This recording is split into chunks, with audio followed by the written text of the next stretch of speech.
അപ്പോൾ നാർസിസിസ്റ്റ് എന്താണെന്നുള്ളത് നമുക്ക് ഏകദേശമൊക്കെ ഒരു ധാരണയുണ്ട്. അതായത് ഞാനാണ് എല്ലാത്തിനും മുകളിൽ, എല്ലാവരും എൻ്റെ കീഴിൽ നിൽക്കണം, എല്ലാവരും എന്നെ പ്രശംസിക്കണം, അങ്ങനെയൊക്കെ ചിന്തിക്കുന്ന, അതിനനുസരിച്ച് പെരുമാറുന്ന ആളാണ് നാർസിസിസ്റ്റ്.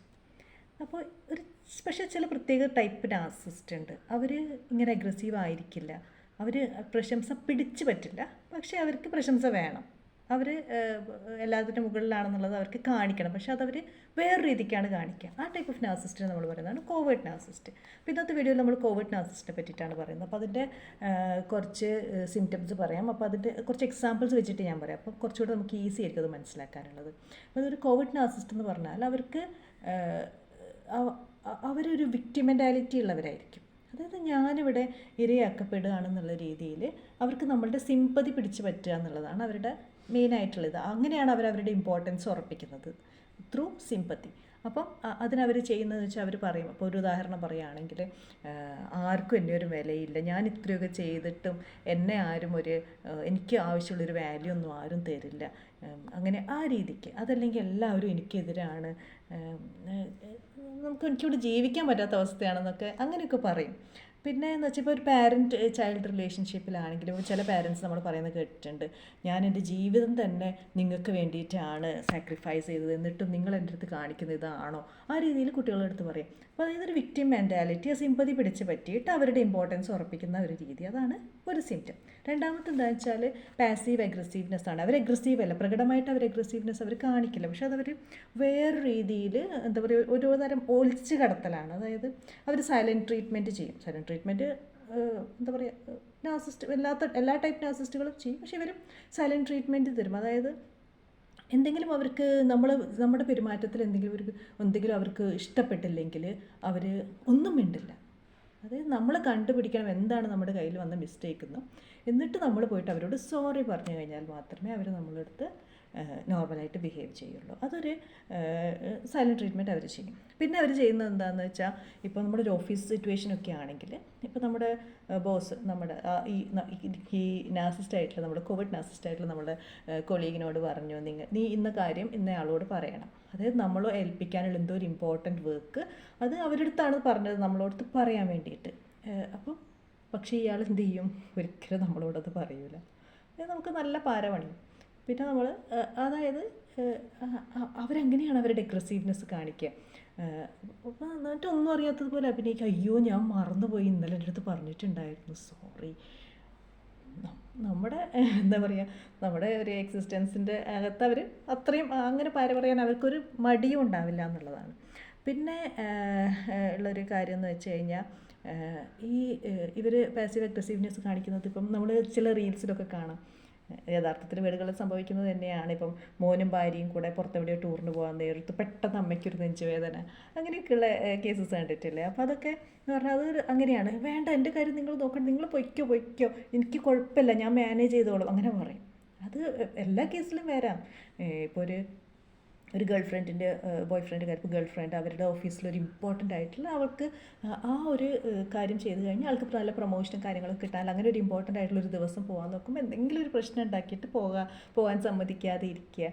അങ്ങനെ അതല്ലെങ്കിൽ ഇപ്പോൾ ഹസ്ബൻഡ് ഫ്രണ്ട്സിൻ്റെ കൂടെ ടൂർ പോകാൻ നോക്കുമ്പോൾ അവിടെ പാരമണി, അങ്ങനെയൊക്കെയുള്ള, അല്ലെങ്കിൽ എനിക്ക് തീരെ വയ്യ എന്നാലും അങ്ങനെ എനിക്ക് എൻ്റെ വീട്ടിൽ പോകണമായിരുന്നു, അങ്ങനത്തെ രീതിക്ക് അവർ ചെയ്യുന്നതിനെയാണ് നമ്മൾ അങ്ങനെ പാസീവ് അഗ്രസീവ്നെസ്. ഇത് കോവിഡ് നാർസിസ്റ്റുകൾ സാധാരണ ഉപയോഗിക്കുന്ന ഒരു ടെക്നിക്കാണ്. പിന്നെ ഇവരുടെ വേറെ ഇതാണ് ഫോൾസ് ഹ്യൂമിലിറ്റിയാണ്. അതായത് ഭയങ്കര ഹമ്പിളായിട്ടൊക്കെ അവർ അഭിനയിക്കും. ഉദാഹരണം പറയുകയാണെങ്കിൽ, ഇപ്പം അവരെന്തെങ്കിലും ഒന്ന് അച്ചീവ് ചെയ്തു, ഇപ്പോൾ നമ്മൾ സ്വാഭാവികമായിട്ട് നമ്മളവരെ അപ്രീഷിയേറ്റ് ചെയ്യും. നമ്മൾ അപ്രീഷിയേറ്റ് ചെയ്യുമ്പോൾ അവർ പറയും, അങ്ങനെയൊന്നുമില്ല, ഇതൊക്കെ ആർക്കും ചെയ്യാൻ പറ്റുന്ന കാര്യമില്ലേ ഉള്ളൂ, അതിലിപ്പോൾ എന്താ ഇത്ര വലിയ കാര്യം ഇരിക്കുന്നത്, ഞാൻ എന്തോ ഒരു ഭാഗ്യം കൊണ്ടാണ് എനിക്കത് ചെയ്യാൻ പറ്റിയതെന്നൊക്കെ. അപ്പോൾ നമ്മൾ പറയും, അങ്ങനെയൊന്നുമല്ല, നീ ആയതുകൊണ്ട് മാത്രമാണ് അങ്ങനെ ചെയ്തത്. അതായത് അപ്രീസിയേഷൻ അവർ ആഗ്രഹിക്കുന്നുണ്ട്. അപ്പോൾ അവരെന്ത് ചെയ്യും, ഇല്ല അതൊന്നും അല്ല എന്നുള്ള രീതിയിൽ അവർ സംസാരിക്കും. അങ്ങനെ ചെയ്യുമ്പോൾ നമ്മൾ എന്ത് ചെയ്യും, നമ്മൾ സ്വാഭാവികമായിട്ടും അതൊന്നും അല്ല, നീ ആയതുകൊണ്ട്, ഞങ്ങൾക്കൊക്കെയാണ് ഇത് ചെയ്യാൻ പറ്റില്ല, നീ ആയതുകൊണ്ട് മാത്രമാണ് ഇങ്ങനെ ചെയ്തതെന്നൊക്കെ. അപ്പോൾ ആ ഒരു പ്രശംസ അവർക്ക് കിട്ടും. അപ്പോൾ അത് ആ ഒരു ടൈപ്പ് ക്യാരക്ടർ. പിന്നെ വരുന്നതെന്ന് വെച്ചാൽ മാനിപ്പുലേഷൻ. മറ്റേ സാധാരണ നാർസിസ്റ്റിനെ പോലെ തന്നെ മാനിപ്പുലേഷൻ ഇവരുടെ ഒരു പ്രധാനപ്പെട്ട കാര്യമാണ്. അതായത് നിനക്ക് എന്തെങ്കിലും ഒരു വില ഉണ്ടായിരുന്നു, നീ ഒരിക്കലും ഇങ്ങനെ ചെയ്യില്ലായിരുന്നു എന്ന് നമ്മളോട് പറയുമ്പോൾ നമ്മൾ അയ്യോ ഞാനങ്ങനെ ചെയ്തത് ഭയങ്കര മിസ്റ്റേക്കായിപ്പോയി, സോറി പറഞ്ഞാൽ നമ്മൾ അവരുടെ കാൽക്കീഴിൽ വീഴും. അതവർക്ക് ആവശ്യമാണ്. പിന്നെ പിന്നെ ഇവരുപയോഗിക്കുന്ന വേറെ ടെക്നിക്ക് എന്ന് പറഞ്ഞു കഴിഞ്ഞാൽ ഞാൻ നിങ്ങൾക്കൊക്കെ ഒരു ഭാരമാണ്, ആ രീതിയിൽ സംസാരിക്കുമ്പോൾ അതും ഒരു തരം മാനിപ്പുലേഷനാണ്, ഒരു തരം ഇമോഷണൽ ഡ്രാമയാണ്. നമ്മൾ അങ്ങനെയൊക്കെ ഒരാൾ നമ്മളടുത്ത് പറയുമ്പോൾ നമുക്ക് ആ ഒരു നമ്മളതിന് ആകെ ഒരു ഇതായിപ്പോവും. അപ്പോൾ ആ രീതിക്കുള്ള കാര്യങ്ങൾ, അതല്ലെങ്കിൽ നീ ഇങ്ങനെ കാര്യങ്ങൾ ചെയ്യുമെന്ന് ഞാൻ പ്രതീക്ഷിച്ചതായിരുന്നു, പക്ഷേ ഇങ്ങനെ ഒരു ചതി നീ എന്നോട് ചെയ്യുമെന്ന് ഞാൻ വിചാരിച്ചിട്ടില്ല. അങ്ങനെയൊക്കെയുള്ള പല സിറ്റുവേഷൻസ്, മാനിപ്പുലേഷൻ ഏത് രീതിക്കാണ് വരിക എന്ന് നമുക്ക് പറയാൻ പറ്റില്ല. അപ്പോൾ അങ്ങനെയൊക്കെ ചെയ്യും. അതും ഒരു കോവിഡ് നാർസിസ്റ്റിൻ്റെ ഒരു സിംറ്റമാണ്. പിന്നെ gas lighting as usual. Gas lighting അറിയാമല്ലോ. അതായത് ഞാൻ ഇപ്പോൾ നമ്മളൊരു കാര്യം പറയുകയാണ്, നീ അന്ന് ഇങ്ങനെ പറഞ്ഞില്ലായിരുന്നോ, ഞാനങ്ങനെ പറഞ്ഞിട്ടേ ഇല്ല, നീ വെറുതെ സ്റ്റോറീസ് ഉണ്ടാക്കുകയാണ്, ആ രീതിയിൽ പറയും. ഇല്ല, നീ പറഞ്ഞിരുന്നു എൻ്റെ അടുത്ത്, എനിക്ക് ഓർമ്മയില്ല, ഒരിക്കലും ഇല്ല, നിൻ്റെ മെമ്മറിക്ക് എന്തോ കുഴപ്പമുണ്ട്, പോയി നിൻ്റെ ബ്രെയിൻ ചെക്ക് ചെയ്യുമെന്നൊക്കെ പറയും. അപ്പോൾ നമ്മളൊരിക്കലും അങ്ങനെ സംഭവിച്ചിട്ടില്ല, എല്ലാം നീ പറഞ്ഞിട്ടുണ്ടായിരുന്നു. പക്ഷേ അവിടെ അവരത് ഡിനൈ ചെയ്യും. അതുപോലെ ഇപ്പോൾ അവരെന്തെങ്കിലുമൊക്കെ ഇപ്പോൾ തമാശ രീതിക്കൊക്കെ പറഞ്ഞിട്ട് നമ്മൾ നമുക്ക് ഹേർട്ടായി, അപ്പോൾ നമ്മൾ ഇമോഷണലായിട്ട് പ്രതികരിക്കും. സ്വാഭാവികമായിട്ട് മനുഷ്യന്മാർ ഹേർട്ടായാലും പ്രതികരിക്കും. അപ്പോൾ അങ്ങനെ ചെയ്യുമ്പോൾ അവരെന്ത് പറയും, നമ്മൾ ഓവർ റിയാക്ട് ചെയ്യുകയാണ്. ആക്ച്വലി ഞാനൊരു തമാശ പറഞ്ഞതിനൊക്കെ ഇങ്ങനെയൊക്കെ അഭിനയിക്കേണ്ട വല്ല കാര്യമുണ്ട്.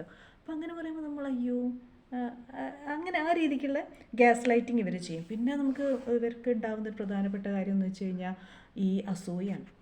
അസൂയയും അത് ഉള്ളിൽ വെച്ച് കൊണ്ടുള്ള പെരുമാറ്റങ്ങൾ, അത് ഭയങ്കര ബുദ്ധിമുട്ടാണ്. അതായത് അവർ ഇപ്പം നമുക്കിപ്പോൾ ഓഫീസിൽ നമുക്ക് എന്തെങ്കിലും ഒരു നല്ലൊരു അപ്രിസിയേഷൻ, നമ്മളൊരു വർക്ക് നന്നായിട്ട് കംപ്ലീറ്റ് ചെയ്തു, നമുക്കൊരു അപ്രിസിയേഷൻ കിട്ടി. അപ്പോൾ അവരെന്താ പറയുക, ഇവിടെ ചിലരൊക്കെ ഗ്ലാമർ ഉള്ളത് കൊണ്ടാണ് പിടിച്ചു നിൽക്കുന്നത്. അതായത് നമ്മൾ വർക്ക് ചെയ്തത് കൊണ്ടോ അല്ലെങ്കിൽ നമ്മുടെ കഴിവുള്ളത് കൊണ്ടോ ഒന്നുമല്ല, അവരൊരു സ്റ്റോറി ഉണ്ടാക്കി അതങ്ങോട്ട് എസ്റ്റാബ്ലിഷ് ചെയ്യും. അതായത് മീൻസ് അവരാണല്ലോ കഴിവുള്ള ആൾക്കാർ, നമ്മൾ കഴിവില്ലാത്ത ആൾക്കാരാണല്ലോ. അപ്പോൾ അങ്ങനെ പറഞ്ഞിട്ട് നമ്മുടെ ഒരു നേട്ടത്തിനെ അവർ കുറച്ച് കാണിക്കും. അതല്ലെങ്കിൽ ഇപ്പം നമ്മളെന്തെങ്കിലും അച്ചീവ് ചെയ്തു, അപ്പോൾ നമ്മളോട് പറയും, ഇപ്പോൾ ഒരു വൈഫ് അല്ലെങ്കിൽ ഒരു ഗേൾ ഫ്രണ്ട് ആരോ ഒരു PhD അങ്ങനെ എന്തോന്ന് എടുത്തു, നല്ലൊരു അക്കാഡമിക്കലായിട്ട് നന്നായിട്ട് അച്ചീവ് ചെയ്തു. അപ്പോൾ പറയും, നിനക്ക് പിന്നെ ഒന്നും നോക്കണ്ടല്ലോ, വെറുതെ ബുക്കും പിടിച്ചങ്ങ് ഇരുന്നാൽ മതി, അല്ലെങ്കിൽ ഇതിനു വേണ്ടി നടക്കാമല്ലോ, നമുക്ക് കാശുണ്ടാക്കേണ്ട ആവശ്യമൊന്നും നിനക്കില്ലല്ലോ. അങ്ങനെ ആ രീതിയിലൊക്കെ പറഞ്ഞു കഴിഞ്ഞാൽ അതായത് നമുക്കാണ് നേട്ടമുണ്ടായത്, പക്ഷേ നമ്മൾ അതിന് അവരെടുത്ത് നമ്മളൊരു സോറി പറയുന്ന ഒരു രീതിക്കായിട്ട് നമ്മളെ മാറ്റിയെടുക്കും. അല്ലെങ്കിൽ ഇപ്പോൾ നമ്മളൊരു ഫ്രണ്ടിനോട് പറയും, ഞാനിങ്ങനെ ടൂറ് പോവാണ്, ഞങ്ങൾ ഇന്ന സ്ഥലത്തേക്ക്. അപ്പോൾ പറയും, നിങ്ങൾക്കൊക്കെ കാശുള്ളതുകൊണ്ടൊക്കെ പോവാം, പക്ഷേ നമ്മുടെ കാര്യമൊക്കെ അങ്ങനെയാണോ, നമുക്കൊന്നും ടൂറൊക്കെ നമുക്കൊരു സ്വപ്നം മാത്രമാണ്. അപ്പോൾ ആക്ച്വലി നമ്മൾ വളരെ സന്തോഷമായിട്ട് നമ്മളൊരു സന്തോഷം ഷെയർ ചെയ്യാൻ വേണ്ടിയിട്ടാണ് നമ്മൾ പറഞ്ഞത്. പക്ഷേ അതവിടെ തിരിച്ച് നമ്മളതിൽ അവർക്ക് പോകാൻ പറ്റില്ല, ഞാൻ പറയരുതായിരുന്നു, അയ്യോ മീൻസ് അവരെപ്പറ്റി നമ്മൾ സോറി തോന്നുകയാണ് നമുക്കവിടെ. ആക്ച്വലി നമ്മൾ സന്തോഷിക്കേണ്ട ഒരു കാര്യത്തിന് ഇടയിൽ അവർ ആ ഒരു സാധനം കൊണ്ടുവരും. ഇതാണ് ഒരു കോവിഡ് നാർസിസ്റ്റിൽ നിന്നും ഉണ്ടാകുന്നത്. ഇതൊക്കെയാണ് ഒരു കോവിഡ് നാർസിസ്റ്റിൻ്റെ ലക്ഷണങ്ങൾ. അപ്പോൾ ഇങ്ങനത്തെ എക്സ്പീരിയൻസസ് നിങ്ങൾക്ക് ഉണ്ടായിട്ടുണ്ടെങ്കിൽ ഇതിൽ കമൻറ്റിൽ എഴുതുക.